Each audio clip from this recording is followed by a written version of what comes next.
Nasa sayo eh, kung ano pipiliin mo, uubusin mo yung lakas mo sa kakatunganga sa bahay o uubusin mo yung lakas mo sa mga makabuluhang bagay. Huwag ka mag-alala kasi kahit saan dyan, may mararating ka.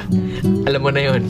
Hindi, ganito kasi yan. Dahil lang alam mong matagal at mapapagod ka, hindi ka natutuloy. Tsong wala kang mararating kung hindi mo pipihitin yung susi sa loob ng ulo mo. Gaano man kataas ang pangarap mo sa buhay, huwag kang matatakot sa pagod at sakripisyo dahil parte yun eh. Hindi ka makakakain ng kanin kung hindi mo sasaingin. Hindi ka makakakain ng ulam kung hindi mo lulutuin. Lahat ng bagay kailangan kilusan mo muna sa umpisa. Hindi tatakbo ang sasakyan kung hindi mo sususian. Kung hindi mo lalagyan ng gasolina, hindi yun tatakbo sa kung saan mo siyang direksyon dapat dalhin.